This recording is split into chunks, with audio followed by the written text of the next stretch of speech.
ছোটবেলার স্মৃতিগুলো এখনো নাড়া দেয়। ফ্রেন্ডরা মিলে সবাই সাইকেল করে ঈদের নামাজের পরে এক স্থান থেকে আরেক স্থানে আমরা একজনের বাড়ি থেকে আরেকজনের বাড়ি যেতাম এবং সেখান থেকে মিষ্টিমুখ বা যেভাবে হোক অনেক এনজয় করতাম।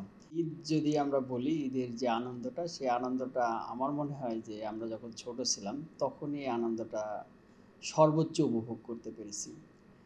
সেই সাথে আমরা যখন স্টুডেন্ট লাইফ ছিলাম, স্টুডেন্ট লাইফে তখনও আমরা আনন্দ উপভোগ করতে পেরেছি। কিন্তু আমাদের সার্ভিস লাইফে আসার পর থেকে আমরা ঈদ আসলে সেভাবে উপভোগ করতে পারি না। তার কারণ সাধারণ জনগণের জন্য তাদের নিরাপত্তাটা আমাদের সর্বাগ্রে স্থান পায় এবং তাদের নিরাপত্তা দেওয়ার জন্যই আমরা ঈদে ছুটি পাই না। আমাদের ম্যাক্সিমাম পুলিশ সদস্যই ছুটি পায় না। তারপরে সার্ভিস লাইফে আসার পরে প্রায় ১২ বছর রানিং। এই ১২ বছরে আসলে কবে একসাথে ঈদ করতে পেরেছি ফ্যামিলির সাথে সঠিক মনে নাই।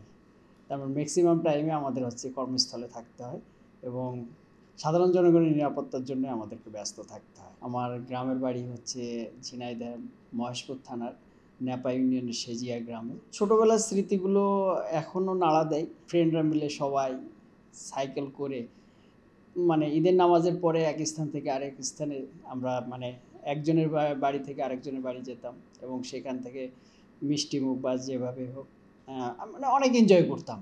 সাথে সাথে আমরা তৎকালীন সময়ে আমাদের একটা ফ্যাসিনেশন ছিল যে সিনেমা হলে গিয়ে সিনেমা দেখা। তা ঈদের পরিপূর্ণতা পেত আমরা ওই যে বাইসাইকেলে করে প্রায় ১০ থেকে ১২ কিলোমিটার দূরে চলে যেতাম ঈদের মুভি দেখার জন্য। তো এই সময়গুলো আসলে এনজয়েবল ছিল।